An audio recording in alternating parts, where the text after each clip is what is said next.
Just 40 Vikings faced tens of thousands of Frankish soldiers. And what happened next was so shocking, it left half of France's army in ruins.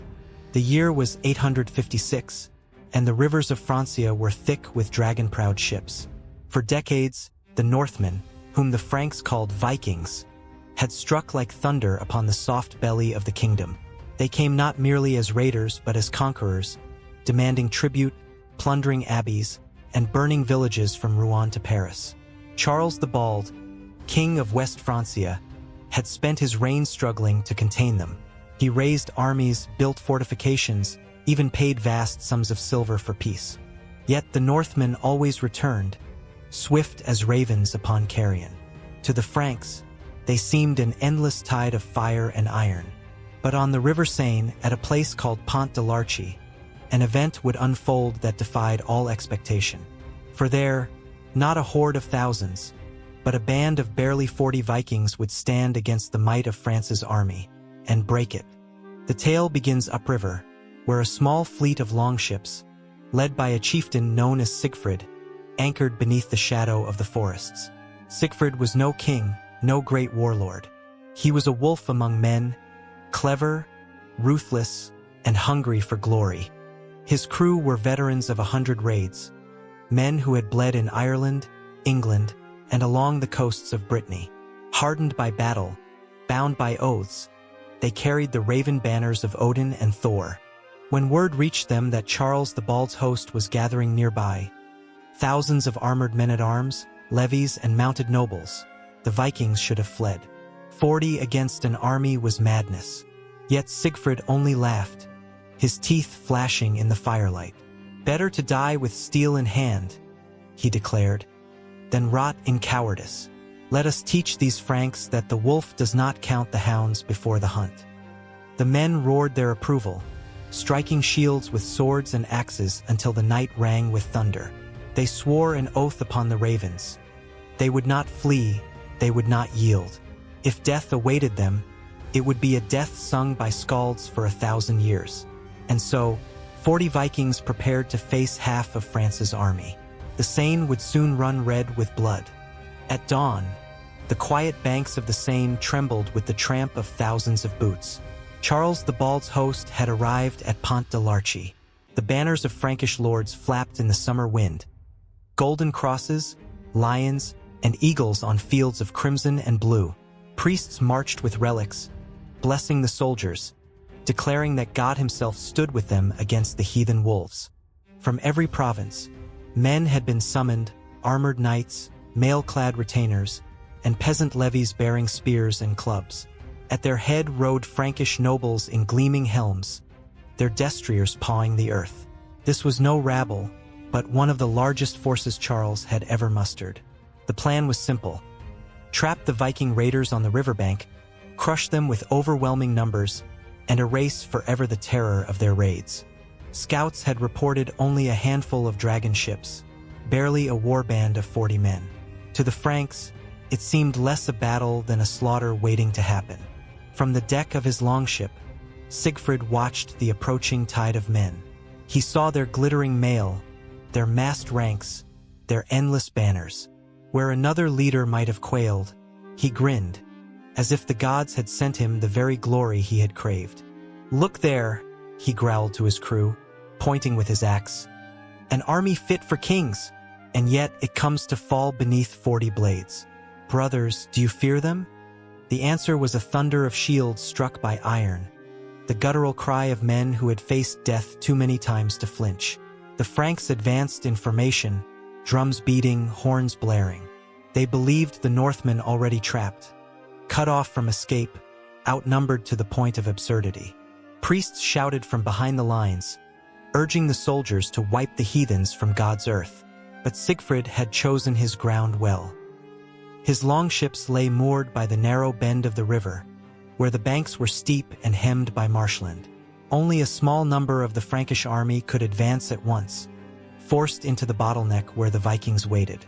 The wolf had lured the hounds into the choke of his jaws, and as the first wave of Francia's army surged forward, Siegfried raised his axe high and bellowed, "Let the Seine drink deep!" The battle had begun. The first Frankish wave surged across the marshy ground with a roar, spears leveled, shields locked tight. They expected to sweep the handful of Northmen aside in minutes. But Siegfried and his crew had prepared a killing ground.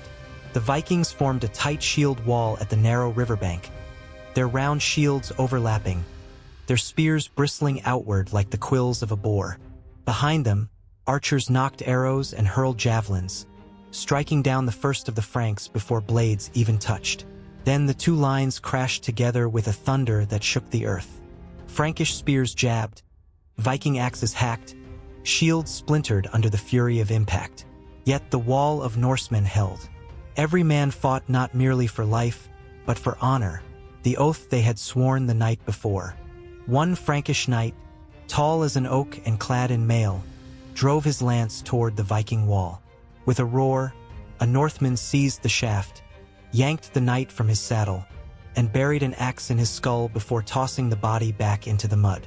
The crowd of Franks wavered in shock, for never had they seen such ferocity from so few. The Seine echoed with cries of battle, the clang of iron, and the screams of the dying. Blood ran down the bank in crimson streams.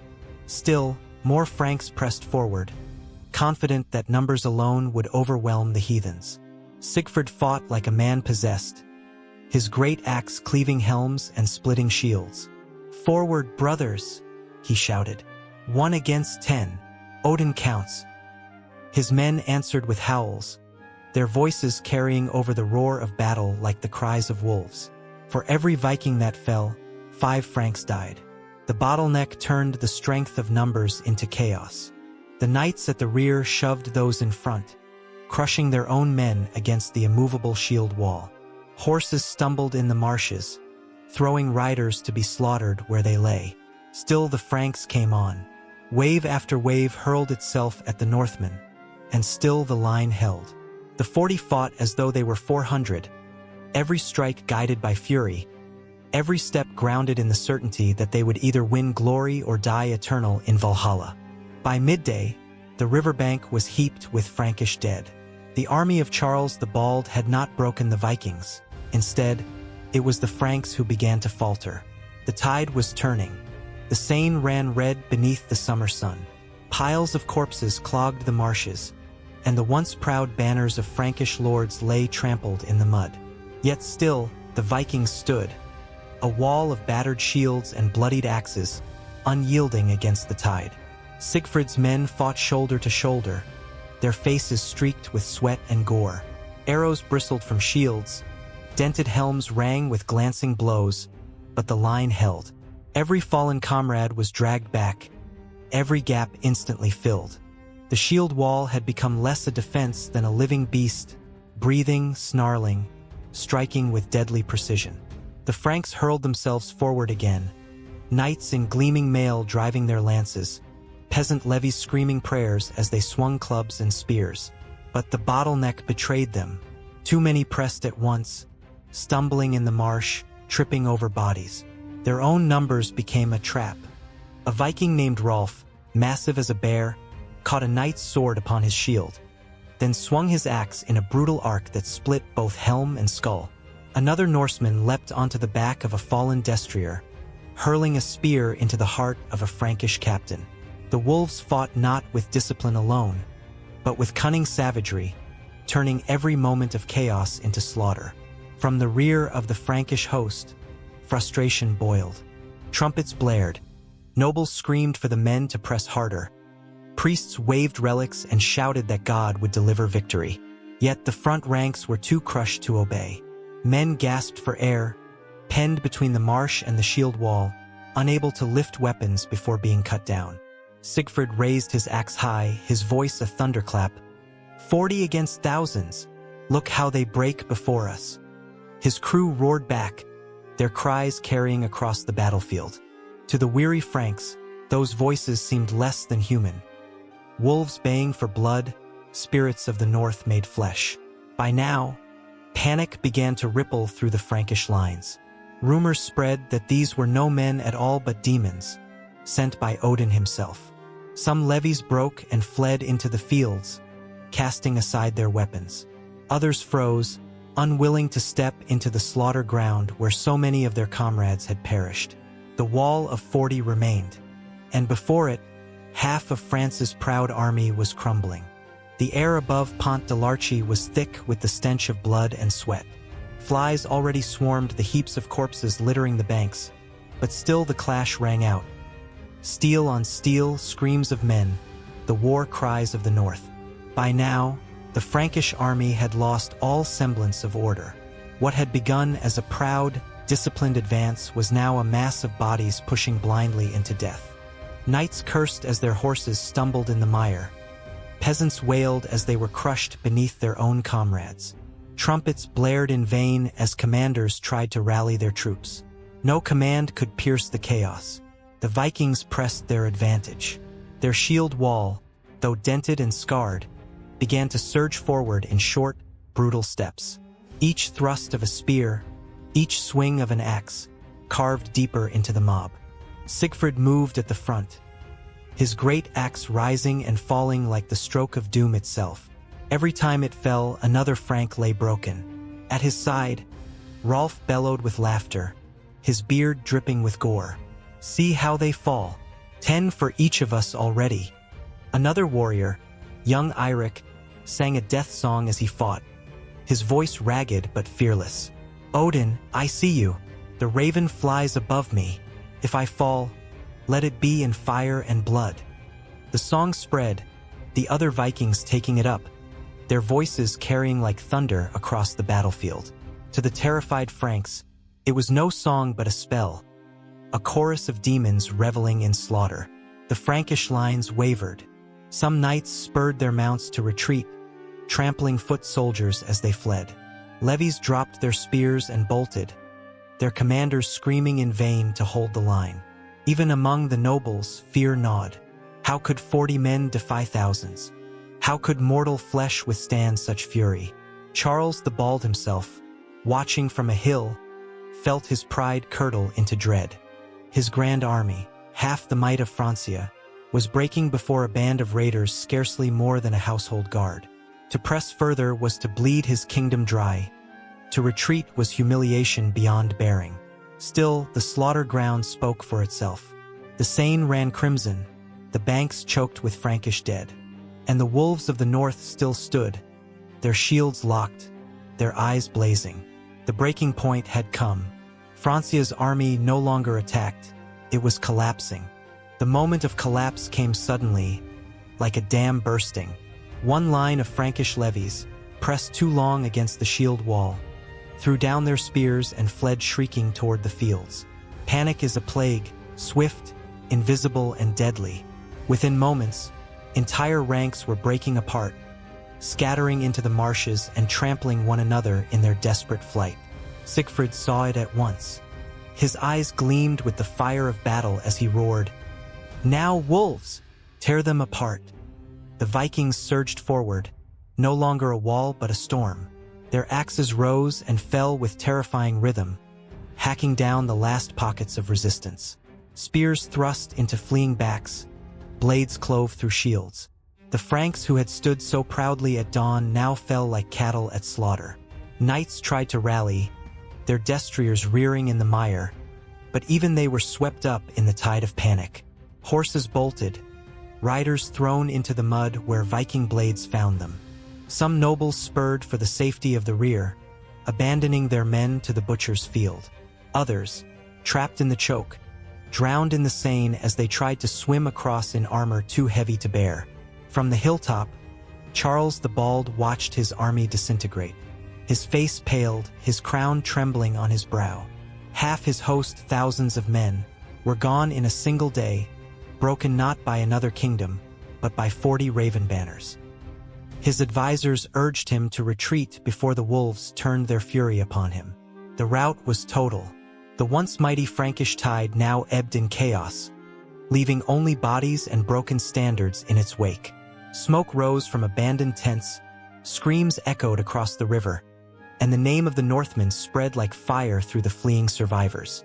Meanwhile, the Vikings, bloodied but still standing, gathered upon the corpses of their enemies. They raised their axes high, howling to the heavens. The raven banner snapped in the wind, its shadow stretching across the river of death. 40 against thousands, Siegfried laughed, his voice hoarse yet triumphant. Let the skalds sing it until the end of days, and sing they would. For the rout of the Franks at Pont de l'Arche was not just a victory. It was a humiliation carved into the heart of Francia. When the last cries of the fleeing Franks faded into the distance, silence descended upon Pont de l'Arche. The Seine carried the bodies of knights and peasants alike, their lifeless forms drifting downstream, helms glinting in the sunlight before sinking beneath the blood-dark waters. On the banks, the ground itself seemed made of corpses. Armor twisted, spears shattered, banners drenched in mud. Siegfried and his 40 stood amid the ruin, their shields battered, their axes nicked, their bodies streaked with gore. They breathed like wolves after the kill, their chests heaving, their eyes wild with the frenzy of battle. Yet not one turned away from the slaughter. This was their glory, their proof that the gods favored them. The victors began their grim work. They stripped the fallen of weapons and armor, stacking swords and shields into piles that gleamed like treasure. The horses of slain knights were claimed as spoils, their reins held fast by men who grinned at their fortune. Among the dead, they found noblemen of rank, bodies that would fetch ransom if their kin dared reclaim them. Yet this was more than plunder. For each man, this was a ritual. Rolf cut the raven sign into the earth with his axe, declaring, "Odin, take your due." Others raised drinking horns of stolen wine, pouring the first drops onto the corpses as an offering to the gods. The scent of spilt mead mingled with blood, a feast for both men and spirits.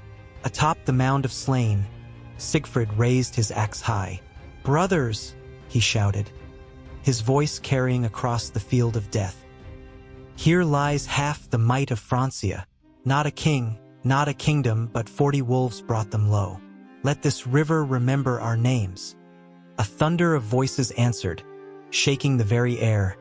"Skal! Skal!" The cry echoed along the Seine, carried far into the countryside where terrified villagers huddled, whispering prayers. The field belonged to the Northmen now. Francia's pride lay broken beneath their boots, and as the ravens circled overhead, drawn by the scent of carrion, the Vikings knew their deeds would live forever in song. Far from the blood-soaked banks of Pont de l'Arche, Charles the Bald rode with the remnants of his household guard. His once mighty host, summoned at great cost and fanfare, had melted into chaos. Dust rose from the road ahead as terrified survivors fled without armor, weapons, or dignity. Some barefoot, others bleeding, all broken in spirit. The king's face was pale with rage and shame. He had come to crush a band of raiders, to proclaim himself the defender of Christendom, to wash away the stain of Viking terror. Instead, his army lay rotting in the mud, cut down by a force so small it defied reason. 40 men had shattered half the strength of Francia. Around him, his nobles whispered bitterly. Some muttered of God's punishment, others of treachery. Priests wrung their hands, claiming the Franks had faltered in faith, while warriors cursed the ground itself for betraying their charge. Yet all knew the truth. They had been outwitted, broken not by sorcery but by cunning and steel. Rumors spread faster than the fleeing soldiers. In every village, peasants whispered of demons in human form, of Northmen who fought with the strength of 10 men each. Priests tried to paint them as fiends cursed by the Almighty, but the common folk saw only victors, and feared them all the more. For Charles, the humiliation was unbearable. His enemies at court would use the disaster to weaken his throne. His vassals would doubt his strength. His rivals would circle like wolves. He had not merely lost an army. He had lost honor, prestige, and the illusion of safety that shielded his realm. Meanwhile, back at the battlefield, Siegfried and his men feasted on the spoils of their impossible triumph. They drank stolen wine, roasted the cattle seized from the Frankish camp, and raised their voices in song. Each verse was a dagger to Charles's pride, for already their victory was being carved into legend. One of the Vikings, grinning through blood-stained teeth, turned to Siegfried. "King Charles will never forget this day." Siegfried laughed, his eyes blazing. "Aye, he will carry our shadows with him to his grave." And so he did. The humiliation of Pont de l'Arche clung to Charles the Bald forever, a wound deeper than any sword could cut. In the days that followed, the story of Pont de l'Arche spread like wildfire. Survivors limped into towns and monasteries, their faces hollow, their voices trembling as they told the same impossible tale. 40 Northmen had stood against half of Francia's host and triumphed. At first, few believed it. How could so small a band destroy thousands? But soon the evidence arrived. The battered corpses floating down the Seine, the banners of noble houses recovered from the dead, the silence of villages that had once echoed with the tramp of Francia's proudest warriors. The truth could not be denied. In the mead halls of the north, skalds seized upon the tale with glee. They sang of wolves who feasted on the pride of kings, of ravens fattened on Frankish flesh, of Odin's hand guiding 40 heroes against a tide of foes. Every hearthfire rang with verses of the stand at Pont de l'Arche, and every young warrior dreamed of joining such a band. Even among the Franks, the legend twisted into something darker.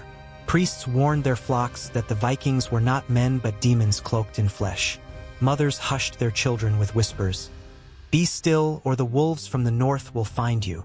Fear became its own weapon, one as sharp as any sword. For Siegfried and his companions, the glory was intoxicating. They had not merely won a victory, they had won immortality. With each retelling, their numbers grew, their deeds magnified, until it seemed that gods themselves had strode the earth at Pont de l'Arche. Siegfried, once a chieftain of modest renown, became a name spoken with awe across the seas. One evening, as the victors sat by their longships, drinking the last of the Frankish wine, young Eirik asked, "Will men truly remember us in 100 winters?" Siegfried smiled, lifting his horn to the stars. 100 winters? They will remember us until the sun itself burns out. We are the song now, and songs do not die. The men roared their agreement, raising their voices in a chorus that rolled across the river. A hymn to blood, steel, and the eternal glory of warriors. The ravens circled above, their cries mingling with the sound. Years passed, yet the memory of Pont de l'Arche never faded. For the Franks, it was a scar etched into their pride, a reminder that all their wealth, castles, and armies could be humbled by a handful of wolves from the sea. Chroniclers recorded the disaster with bitterness, their ink heavy with shame. Priests thundered from pulpits that it had been God's punishment for sin, but the faithful whispered otherwise, that the Northmen had been chosen by their own savage gods. For the Vikings, the tale became legend. Skalds carried it across the North Sea, through the halls of Denmark and Norway, into the smoky feasting houses of Iceland. Each retelling grew wilder. Sometimes Siegfried's men were said to be 60, sometimes only 20. But the heart of the story never changed. A few had faced an army, and the few had prevailed. The impact reached beyond myth. The victory emboldened other warbands, proving that courage, cunning, and the right ground could make even kings tremble. In the decades to come, Viking fleets returned to Francia again and again, their sails black against the horizon, their warriors chanting of the glory won at Pont de l'Arche. The Franks, for all their fortresses and treaties, never forgot the terror. Siegfried himself grew old, his hair turning white, his body scarred from 100 battles. Yet whenever he raised his drinking horn, men begged for the tale. He would laugh, his eyes still sharp, and say, "We were 40, and they were thousands. That is all you need to know." And the hall would shake with cheers. The Seine flowed on, washing over the banks where bones still lay buried. Villages grew again, fields turned green, but the earth remembered. Travelers spoke of strange silences at dusk, of the cries of phantom ravens wheeling above the water, of ghostly figures glimpsed in the mist. 40 warriors, shields locked, awaiting their next battle. Thus, the legacy of Pont de l'Arche was not only victory, but immortality. For while kingdoms rose and fell, while kings' names crumbled into dust, the story of the 40 Vikings endured, sharp as an axe, unyielding as a shield wall, eternal as the song of the ravens.